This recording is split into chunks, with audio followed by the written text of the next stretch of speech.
Hi, everyone. Thank you for logging on with us today. We're just going to wait a few more moments for a few more folks to sign on. Thanks.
Hi, everyone. Welcome to the TBR Webinar series. Today, Senior Analyst Boz Hristov and Elitsa Bakalova and Analyst Lesiczka will be discussing the digital transformation ecosystem demands cooperative partnerships. Before we get started, just a few housekeeping notes. At the bottom of your screens, you'll see a series of buttons. From left to right, you can access slides, audio controls, Q&A, speaker bios, and our survey. After the webinar, you will receive an email with a replay link as well as a link to view and register for other TBR webinars. If you have any questions for us, please submit them in the Q&A widget in On24. You may also reach out to us after the event at webinars@tbri.com. Thank you again for joining us, and here's Elitsa to begin the webinar. Thank you, Sarah. Our webinar today will be focused on the IT services sector and the key trends during the first 5 months of 2020. We have outlined 4 key topics that we will cover. Number 1, how major IT services vendors performed in 2019 and what's TBR's outlook for 2020. Number 2, what the key trends are in the IT services segments. And for topics number 3 and 4, we decided to discuss the topic of partnerships between IT services vendors and technology providers, as this is a very important aspect of the IT services business. And we have selected SAP as a partner, and we'll go over its relationships with IT services vendors and consultancies around digital transformation. We wanted first to start by providing a picture of the vendor positioning for the 29 vendors, IT services companies that we cover on a quarterly basis in TBR's IT services vendor benchmark. The landscape, as you can see, is very diverse in terms of size, growth, and profitability. But we can clearly see the leaders in performance that are clustered on the top right side of the graph, or towards the operating margin and revenue growth margin on the right side. This graph is based on 4Q19 data, and we're currently working on updating it for 1Q20 as we are publishing the next iteration of the IT services benchmark in June. Based on our initial data sets, while there are changes in revenue performance and in profitability for vendors in 1Q20, overall, there are not that many major shifts in the positioning against peers. The reason for this is that COVID-19 lockdowns and negative effects and related interruptions in operations for IT services vendors and for their clients started in March. So we didn't have a full quarter of negative effects from the pandemic yet. Our data for 1Q20 shows revenue growth is slightly decelerating compared to 4Q19, but the downward shift is minimal. It's going to be closer, a little bit below the 2% that we saw year to year in 4Q19 for the 29 vendors. We expect, however, the vendors landscape to start changing in 2Q20 as some of the vendors will be moving over to the left side of the graph and perform below the peer averages because they will be experiencing now in 2Q20 a full quarter of negative effect from the shrinking revenues due to tight spending and interrupted performance across industries as a result of the pandemic. It's a bit hard for us now to predict which vendor will move most in position when comparing 4Q19 with 2Q20 due to the high uncertainty around the impact of the pandemic and the duration of the pandemic as well. And we saw multiple vendors discontinue their guidance on their performance for 2020 largely due to the high uncertainty and lack of visibility into client demand. But in general terms, the vendors that are currently experiencing revenue declines and low profitability and are positioned on the bottom left quadrant of the graph will remain challenged and will struggle to find ways to offset pandemic pressures and will slump even further in the coming quarters. On the other hand, the vendors that are growing profitability and revenues and have established resilient business models and have diversified their vertical coverage will have better performance and will fare better during the crisis compared to other peers. For example, Atos, which grew revenues above average in 4Q19, expects a net revenue impact of 600 million in 2020. So that's a negative impact. And to offset the pressures, the company is boosting activities tied to demand from current environments, such as offering solutions around digital workplace, unified communications and collaboration, cloud, cybersecurity. However, Atos revenue growth will likely decline in 2Q20 due to the pandemic and then begin to progressively recover in 2H20. But the company's expectation overall is that revenue will decline between 2% and 4% organically during 2020. So that will definitely change Atos' position on this graph in the coming quarters. I will let my colleagues Boz and Kelly each provide one example for the vendors that they cover before we move on to the next slide. Thanks, Elitsa. I wanted to call out two systems on this graph. The company has been undergoing a lot of internal transformation and restructuring initiatives to help improve efficiency within management layers, as well as create more flexibility within their delivery and their cost structure. To achieve this, T-Systems has embedded a lot of different automation tools to help support remote and virtual environments. They've also executed on a larger scale data center consolidation initiative, which has helped to reduce their footprint, but actually expanded their capacity and improved their expense lines to help better deliver in these areas. I think a lot of the vendors now are looking to pursue similar projects as these to create efficiencies within their delivery, within their operations to create those cost savings. And I think where T-Systems has been doing this for a little while now, they had recognized the need to do this in their business a little while back. I think that kind of helps them a little bit to better withstand these impacts. They've been operating in the bottom left part of this chart for a little while.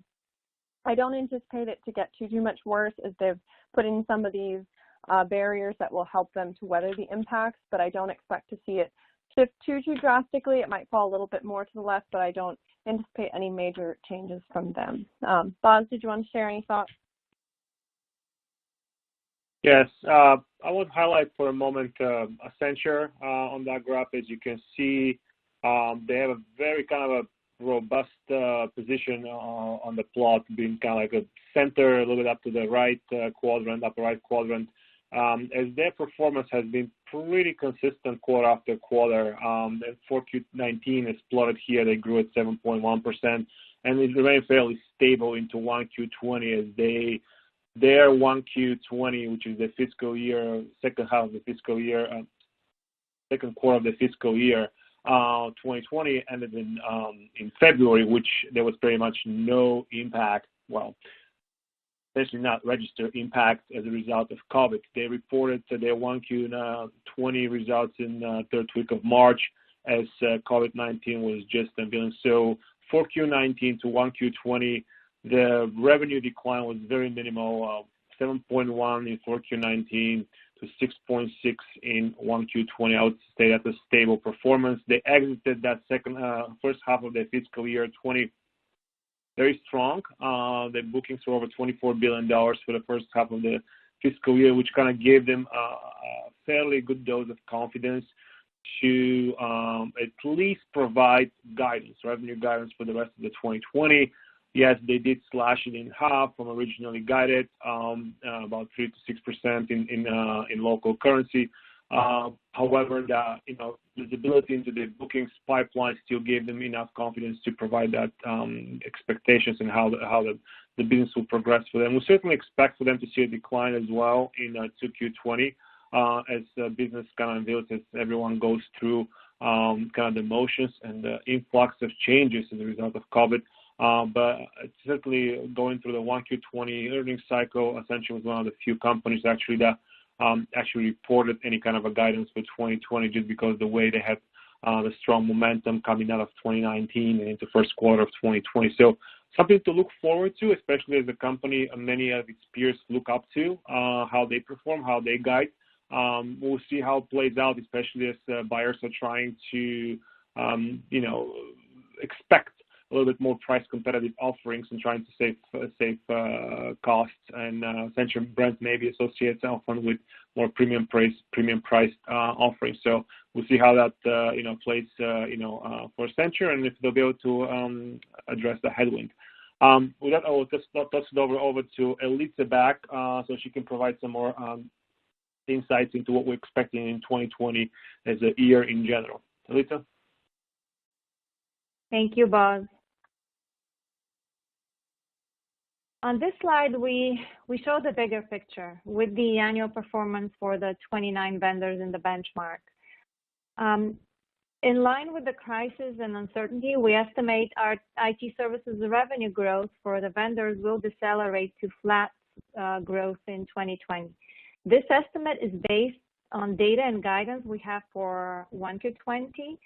And we will continue to refine our estimates as the year and as the quarters progress, and as there is more visibility into demand trends and the development of the pandemic.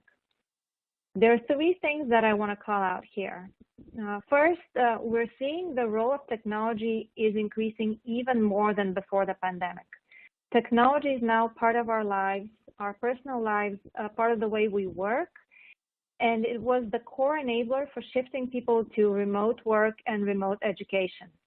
Without IT infrastructure, devices, and collaboration solutions, that move to remote environments would have been impossible. And we can state with confidence that the IT services companies that deployed automation internally, that implemented asset-light strategies and invested in remote delivery and robust remote employee infrastructures will fare better than peers. Second, the trends in the current environment are highly driven by industry vertical performance rather than geographic performance. The same verticals across the globe are evenly impacted by the crisis. The hardest hit are automotive manufacturing, non-essential retail, travel, and transportation. And while the least affected are healthcare and life sciences, the public sector, and telecommunications and online services. Vendors that have a balanced industry mix will perform better than the ones that have a business model that's centered on a few verticals, especially if there are ones that are hard hit by the crisis. And the third point, clients that have embarked on digital transformation and adopted next generation solutions such as cloud analytics, artificial intelligence, ITO, blockchain, cybersecurity, have reacted better to challenges and uncertainty brought by COVID-19. Those clients are ready to further expand adoption of next generation solutions to restore and to relaunch their operations and business models as the pandemic progresses. On the other side, the clients that are late with digital transformation are experiencing great challenges and struggle to survive, which could lead to spending freezes and have a negative impact on activities for IT services vendors in the coming months. Looking into the service line trends, we expect there will be growth challenges across the 4 service lines on this slide. Some highlights, consulting and systems integration will be negatively affected by postponed and less discretionary spending. Now, if we split consulting and SI into 2 categories, consulting by its nature loves chaos and uncertainty, but the clients themselves may struggle financially and delay or just cancel plans to extend or transform their digital and IT environments.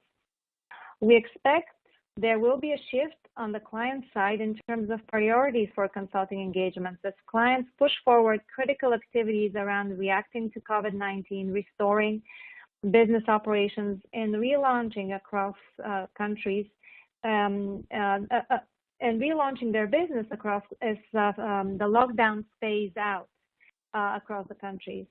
While more strategic and larger scale transformational engagements will get pushed out in time. So there will be an active rebalancing of spending in consulting to new priorities driven by COVID-19. So there will be some spending that remains in the segment.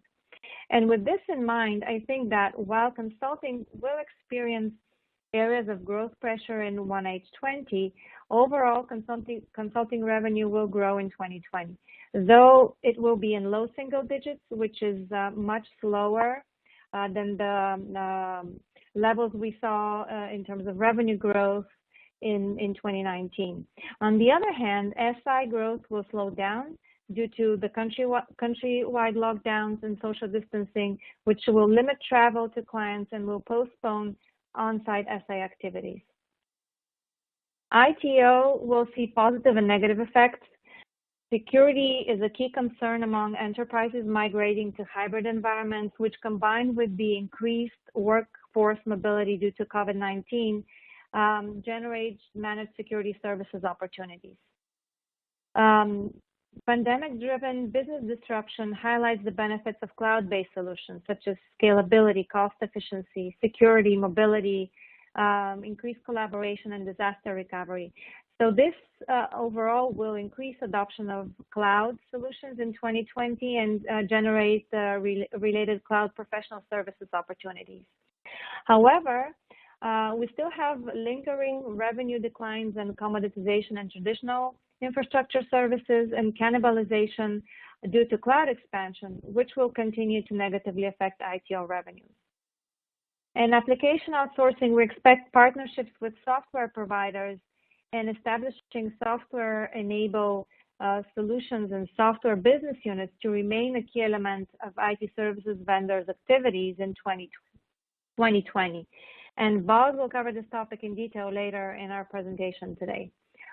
And lastly, business process outsourcing. I think growth in the segment during 2020 will depend on 2 things. One will be vendors' BPO portfolio diversification across the services spectrum and investments in areas such as mortgage processing, marketing operations, and chat support. And 2 will be the model of service delivery.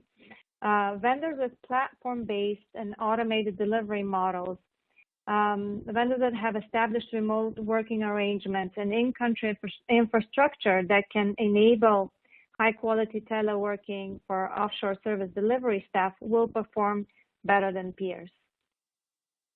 Now I want to turn it over to Kelly to walk us through how IT services vendors are coping with employees and with clients amid COVID-19. Thanks, Elitsa. So we wanted to call out two aspects of COVID-19 on how vendors are handling their employees amid the crisis, as well as how they're addressing their clients and their needs. So the first one I wanted to talk about was coping with clients. Towards the beginning of the crisis, when it was first beginning, the majority of clients had noted that around 90% of their staff had been shifted to work from home. For select vendors, there are about 5 to 15% that are still working on site, but they made sure that it was only where it was essential, and they made sure to implement proper safety measures and ensuring that there were only a specific number of employees to make sure that it was still working. As they've shifted to work from home, the way that employees are working with each other has shifted quite a bit, and the way that they communicate with each other. So vendors have began providing additional tools that enable collaboration. We've seen more use, and I'm sure many of you have also been increasing your use of Teams, Zoom, as well as Cisco. WebEx has been increased a lot more, and I know a lot of the vendors have seen increased volumes in terms of logged minutes on these platforms. In addition to communication platforms, vendors have also brought an increased emphasis on well-being. A lot of the vendors have had these platforms and applications before, but I think it's really come to the forefront as all of their employees are shifting to work from home. They've implemented a lot of support lines, chat lines, and resources that will help their employees cope physically as well as mentally. There are many support helplines that will also put them in contact with medical care if it's necessary, depending on exposure to the virus. There have also been a few instances where clients have provided applications and other online resources to exercise classes to kind of where your mobility has kind of changed as clients or employees are at home now. They're not moving as much as they were, so they're trying to keep them more active and create a stronger sense of normalcy. Going off of that, as they've shifted from home, vendors have also noticed or they've recognized that there's a blend of demand from working and their home needs. So they're seeing that there are demands in their house as a lot of their employees' children may be home from school or they're living with other people who need help. I was listening to an event this morning, and one of the presenters actually noted and prefaced his presentation with that there was a dog in his house, and that just to be mindful that if it happens, he's very sorry, but a lot of the vendors are noticing this and that there are a lot of disruptions in their households, so they're trying to help give their employees the resources that they need to create the most productive working environment that they can from home. Different locations also have varying degrees of support and networking abilities, so vendors have sent out hotspots, different computer sensors, and other tools that will help their employees work from home and really create the most similar environment as they can to their offices at work and to be able to do the tasks that they normally do. This also brings up the question on how to measure productivity remotely. Some vendors have actually implemented and developed tools to measure this. PwC, for example, there's PwC Navigator as well as PwC Check-in, and there are other applications too, and they help to maintain engagement with employees to create constant communication and help them remain productive. It also tracks their working hours and their not working hours, and if they're unable to work, it also logs reasons that they weren't able to, or helps them basically keep them on track and make sure that their work is getting done. It's been kind of a mix on what we've heard from vendors on the impact on productivity. Some of the consulting vendors have noted that there's been a bit of a minimal impact on their working from or on from the working from home on productivity. Some of the others are a bit unsure. While they were able to shift to remote working relatively quickly, they're still not really sure the impact, especially as they've had to, as the access to their internal operations and servers has changed, as well as the concern of security has created a bit of a hindrance to some of the shifting from home. There have been a few themes that we've seen come out of these initial efforts or internal efforts towards their employees. Some of them have, so we've heard from some partners about respond, recovery, and build. And it's helping their employees to respond to the crisis as well as recover and then build and to move forward. So it's helping their employees to get their resources that they need and move forward with that. And I think this is a theme that we'll see when we move on to the client section, but I do think it's something that's helping them create a sense of normalcy in this sense. The last thing I want to call out on this is that we have seen some cases where vendors have announced their plans to begin shifting their employees back to work, such as in China, but only where they're able to and it's safe. But it seems like it's coming in the near future. So they're trying to make sure that they can move their employees back when they can. And so moving on to coping with clients, from the pandemic, there's definitely been a resurgence in focus on client retention. So they've kind of refocused their energies. Some of them have looked internally around this, so they've looked to strengthen their own resources, their own infrastructure to support others' operations, as well as expand their portfolio and capabilities and tools that will help their clients work and embrace an almost entirely remote business operation. They've also reduced their exposure to clients, which it's a bit different for them to work with their clients entirely remote, but using those tools and different audio and virtual capabilities, they've been able to continue working with them. In general terms, providing solutions, vendors are providing solutions that enable their clients to respond, restore, and relaunch their operations in the context of COVID. So there's that theme again of where they're responding and they're helping to set them up for now as well as move forward post-pandemic. Adjusting these offerings to prioritize pandemic-related solutions such as remote work, mobility, unified communication, collaboration, cybersecurity, business continuity, resiliency. Resilience is something that we've seen quite a bit of as well. They're helping to make sure that their clients' environments are resilient to any other types of impact and to not only support them now, but also as they move forward.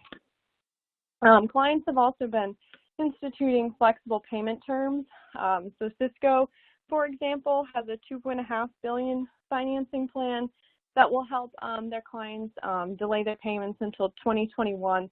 And doing this, while it impacts them in the short term, it allows them to strengthen that bond with their clients, as well as enable them to embrace the tools and services and networking that they need to uphold their operations in the short term. Something that's a bit different, a lot of clients have been shifting their priorities. So some of the items that were previously further down on their transformation path have been moved up.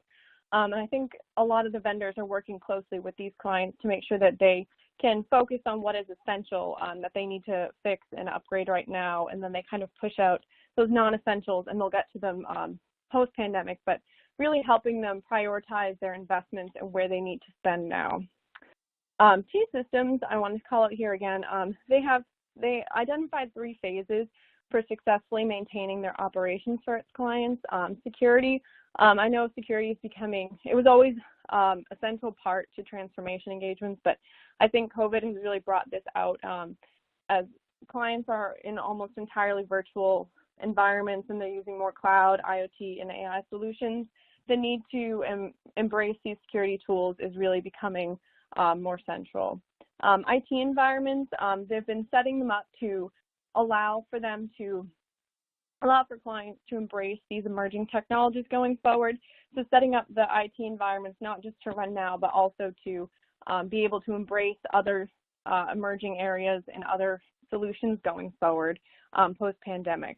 And lastly, where we've been saying that the digital transformation initiatives have really been picking up throughout this crisis, in doing this, T-Systems is kind of part in the accelerating clients' investments. It's really helping them to guide their digital agendas.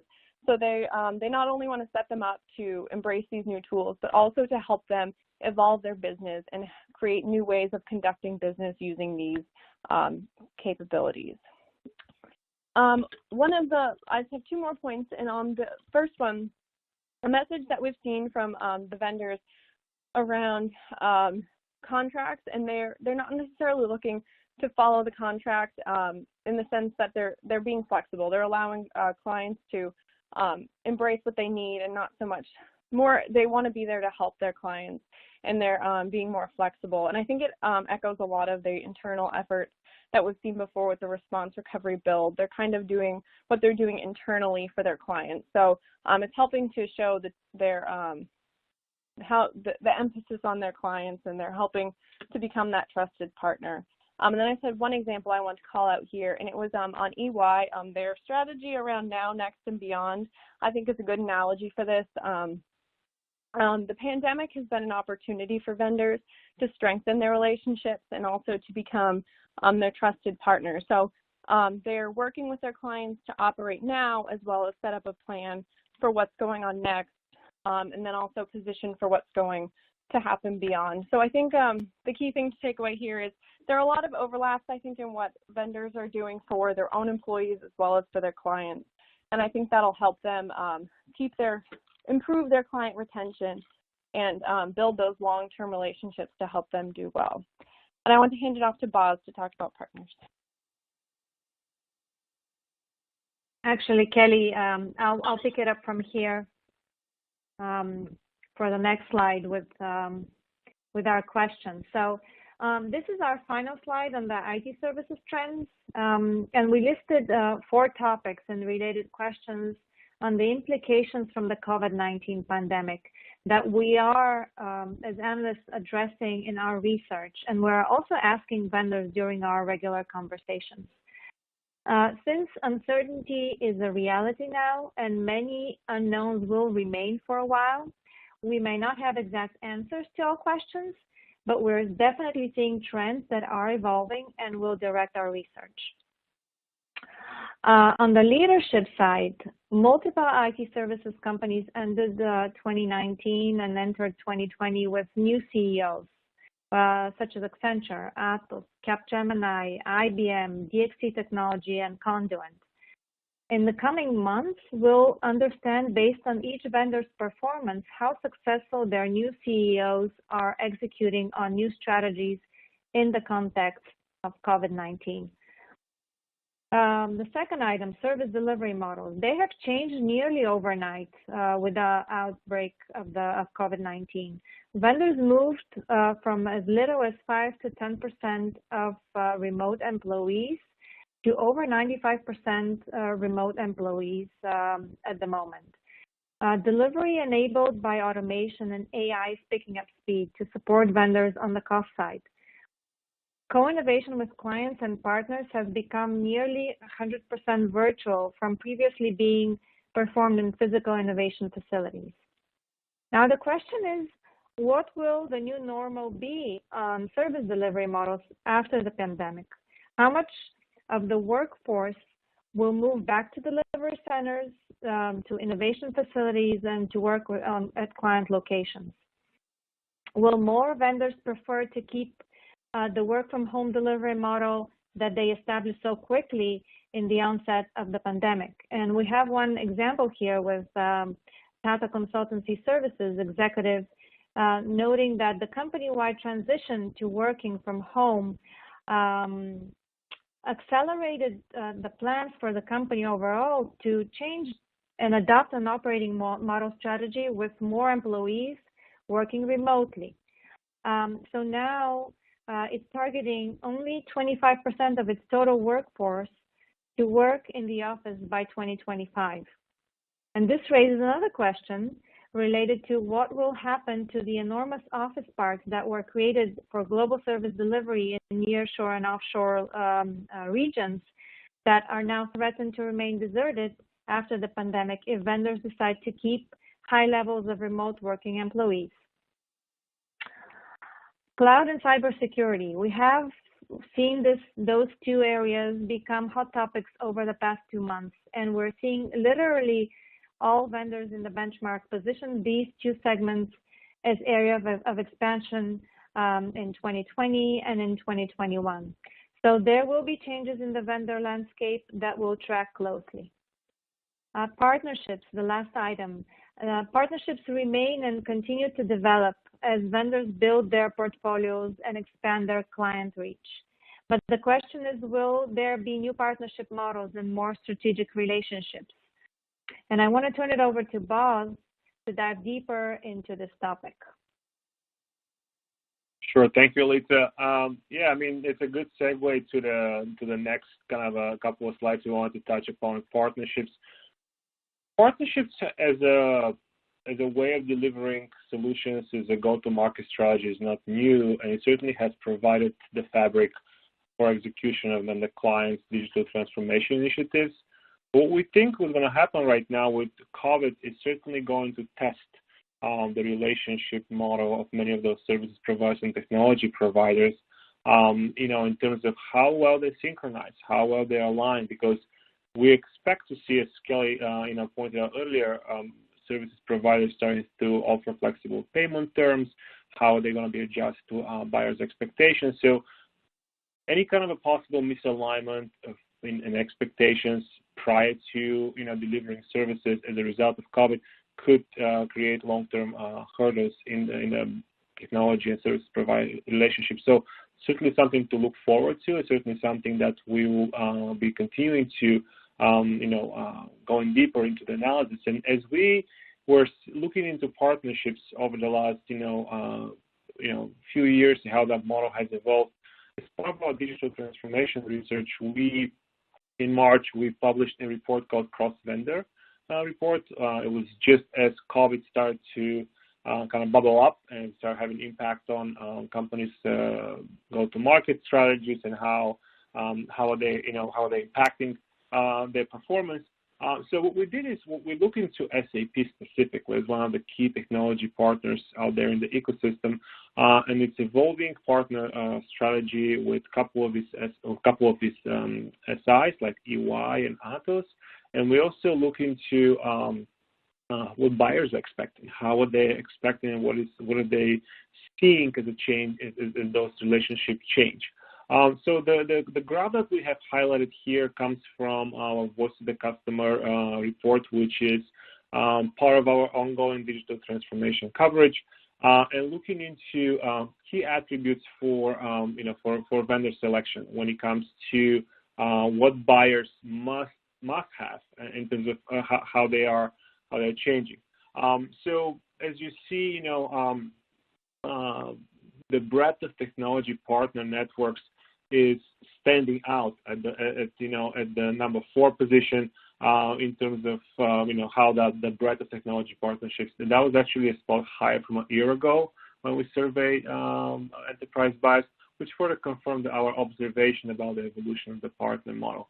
When it came down to SAP and its partners, it's really important to know that that second part of the bottom part actually of the same graph, that buyers are actually looking at existing vendor relationships as the existing relationship remains important, but not as critical attribute, but the least critical attribute for vendor selection, which suggested that buyers are opening to entertain new ideas from new contenders, as long as they can deliver business outcomes through improved data delivery.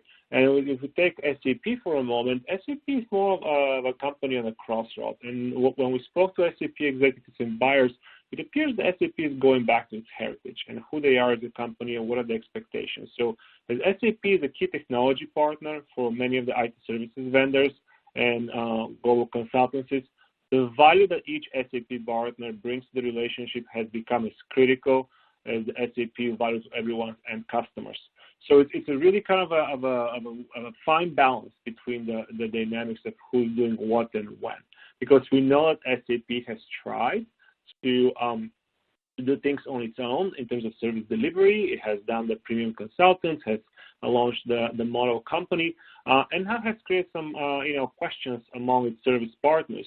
But what we've heard, during this as part of the research for cross-vendor research is that SAP has begun to change that, and it's more about less of being a competitor, more about a true transformation partner. That at least that's what we've heard from a couple of SI partners that we interviewed as part of that research. So it's something that it's a positive development, certainly still in new stage, but I think it's a twofold. It's what buyers are expecting and how the relationships are changing between technology and service providers, but also what SAP is doing as a company is trying to really stay focused on its core value proposition and trying not to to deviate too far. But at the same time, SAP is part of the what we have seen, what has led to that change is we know everyone is being in the breakneck kind of a pace of technology investment, especially with the advent of cloud over the last 5+ years, had put significant pressure on SAP and its partners, especially as migrating SAP systems from on-prem to other environments, has become more the focus. So it's really important that with the cloud accelerating expectations in terms of the performance and productivity, the partners also need to avoid branching out too far from their own competencies and embrace really what we call a separation of power mindset to ensure the quality and standardized service delivery. So while, yes, SAP is trying to take a step back and trying to be a little bit more, yes, we're going back to basics, it's also important services organizations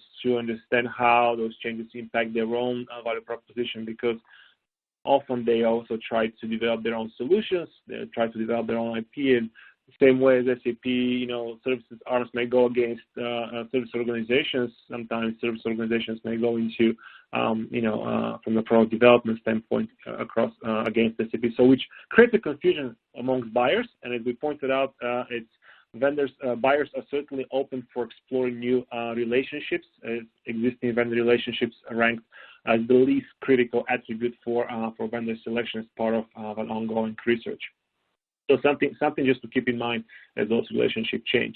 As we go through, the phases of those changes, it's certainly important to understand as those relationships evolve, what's the impact essentially, and how is everything changing, especially around new KPIs and new governance models and really certifications, and really partners need to account for all these changes around buyers' expectations. So this is something that came up in the research around, like I said, certified talents stand out. One of the most often point about what SAP expects from its partners. Also, buyers expect service providers to offer to bring the product to certified talent. Adopting new KPIs, that's something that came from both buyers and SAP, but especially from SAP for its own partners. They're starting to look at new KPIs like influence revenue or renewals, especially when it comes to the cloud cycle starting to kind of go into 2.0 or 3.0 when it comes to those longer, bigger cloud contracts. And so that's influence revenue and renewals are certainly two important KPIs for SAP.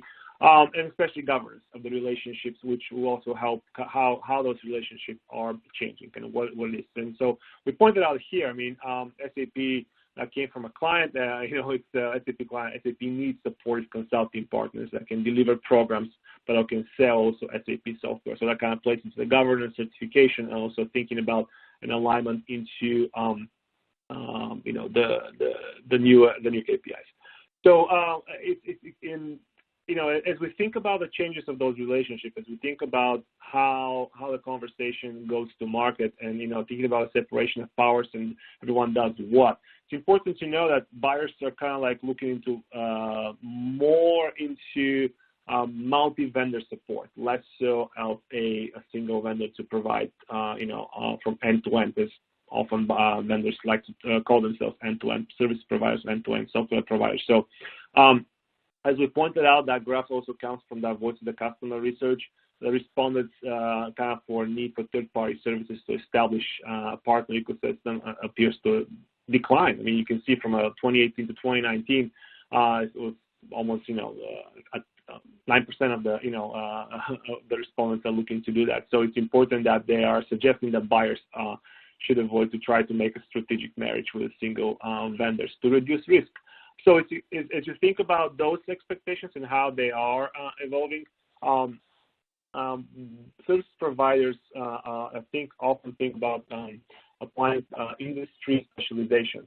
But the industry specializations provides a strong use case, especially for SAP's consulting partners. The development of prepackaged solutions, though, certainly could compel the partners to apply more cross-industry approach and act as a solutions brokers to expand the addressable market. So we're seeing that, especially with COVID-19 right now, as Elitsa and Kerry pointed out earlier, industry knowledge is important, but now it's time to think about how to apply use cases across industries and borrow, best lessons and, kind of like think about who does what and where. So as partners cast a wider net through those cross-industry specializations and buyer opting out essentially for multi-vendor support, SAP certainly will need to account for those changes as well. And they need to kind of start thinking about how they implementing new tools, new frameworks to measure that change. So we have heard from conversations like SAP implementing and buyers implementing self-accountability and peer review as part of those partner programs in a way to start to make sure that everyone's on the same page. So certainly it has not stopped. It has not, fully, there's all these changes happening on all these parties that get involved. And again, those findings came out, just as COVID started to unveil. So we are in ongoing conversations and trying to better understand how COVID has also impacted the evolution of that go-to-market changes. But one thing that we heard and we've seen in the marketplace is that while all these changes on the relationship for SAP and its partners is important to account for, it's also important to know that to be mindful of blind spots. Especially as SAP is trying to develop a single software stack that can support the front, middle, and back office, could also be challenged, especially with smaller, more price agile and simplified low-code or no-code solutions out there. So it's certainly something to be mindful for. At the same time, the hyperscalers, they also continue to emerge as the largest threat to the services providers, as their data hosting capabilities can quickly extend into data management offerings, and that kind of essentially reduces the need for third-party service providers to do the data management, which is a key component for many services as looking to the long-tail digital transformation offering. So I'll kind of stop here for, and I'll open it up for questions, but certainly something that we will continue to explore, and I think it's an important element of, especially as COVID impacts the value proposition of all these vendors. I'll toss it over to Elitsa and Sarah for open up for questions.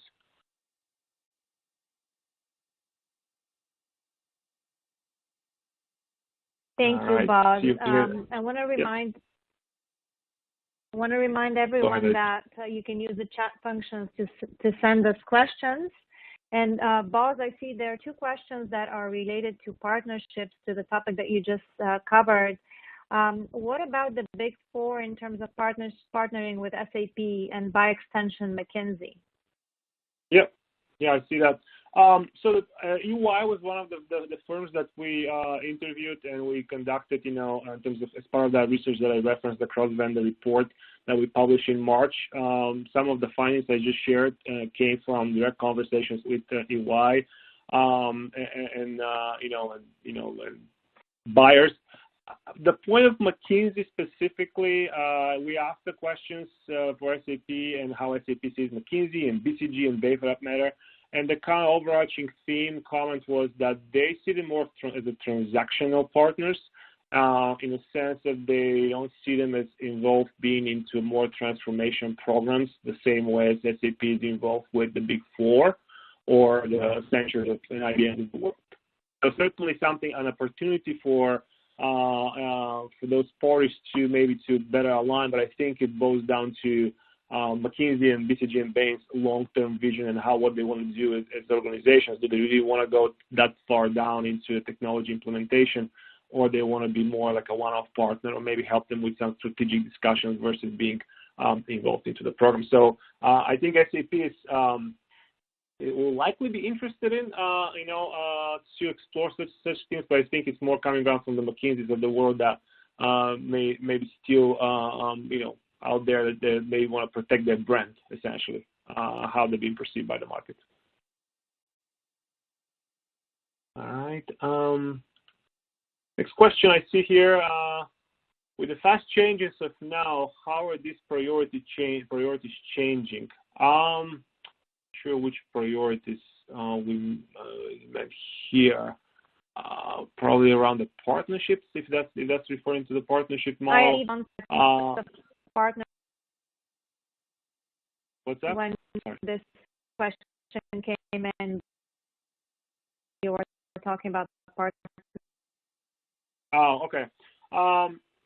So again, like I said, this was something that we were looking into. What we expect to see is some of those partners that we spoke to, and some of the service providers we spoke to, and maybe even the broader ecosystem, while buyers maybe looking for multi-vendor support. Can you hear me, Elitsa? I'm here.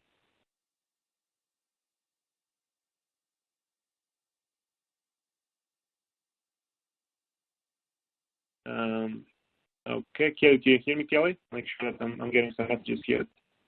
Okay. Yeah, so as I was saying, I think that the priorities will shift more towards, like, I think going to the previous question, like the big four firms looking into and making also this, or the McKinsey of the world, maybe trying to strategic decisions where do they need a scale when it comes down to implementing and changing the implementation, and executing on scalable implementation programs. So that's where we may see some more strategic partnerships formed. I mean, a big four firm or McKinsey or someone like this that maybe think about maybe a delivery partner for that matter. So that's something that we may see as a result of, COVID.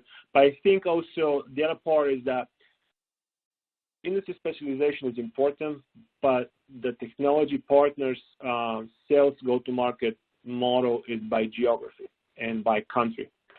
So this is something that, it's important to consider, especially in the COVID-19 world, where I think the vendors that have that local presence, and understanding of the current environment will be important to know how they're able to deliver joint solutions and how those, will be addressed as COVID creates its own challenges and complexities for countries and regions and continents being basically opened like in phases, right? So that's something. So I think the shift from that deep industry specialization, as I alluded, will go more of a cross-industry application, but also the geo-specific nuance of the business and the local culture, especially as COVID kind of abates, will be very important. So I think that's at least that's the preliminary aspect that's what we see. And then one more question here. What are the trends that you see around insights on demand, outcome driven? What are the implications of the ecosystem play? Very good question. Actually, it's the question that we ask almost every single time when we have a conversation with either technology services buyers as well. So we're trying to kind of triangulate the opinion around outcome-based, because it's a great blanket statement, but certainly, in reality, it's actually really very small tangible results. Outcome-based pricing contracts, outcome-based strategies are and revenue recognition are, broadly speaking, across all the vendors that we cover, I would say it's less than 10% of their performance, and for some, less than 5% of the overall performance. So it's a nice to have as an option, but in reality, it's really, it's still, I think, fixed price contracts. It's something that's taking, over in general. Partially, I think, and it's the question, second part of the question is what's the implication of that on the ecosystem play, is that the legacy software technology providers, they still have a legacy mindset, the way their sales force is being compensated, which is a license-based sales. as much as there's a push to cloud, right, they still get compensated on how many cloud licenses have been sold. So until that changes, the whole outcome-based idea is really more of an idea than actual execution. That's why we see some of the, services providers being a little bit more, thinking about how they actually trying to rebalance their own pricing structure when it comes to fixed price contracts and how much they leverage automation, how much they actually leverage offshore delivery in order to protect their own margins. So that's kind of like, what services vendors are trying to do, as they know that the software and technology partners are still in a kind of a legacy mindset when it comes to how they compensate and what the expectations are internally versus how they're trying to pitch to buyers, externally with outcome-based versus fixed price. All right. Let me see. And one last question. Do you see outcome-based deals coming out of COVID? Well, I think kind of like, COVID certainly will challenge outcome-based, no question about it. I think, though, buyers will expect pricing flexibility, and offering 5, 10, 20% discount. I would not classify that as a outcome-based. I think will be. I think there's so much pressure on the vendors already for them to get into and give pricing to show outcome, to show flexibility into the terms. But they still need to generate some revenue. They still have some kind of some business to run, right?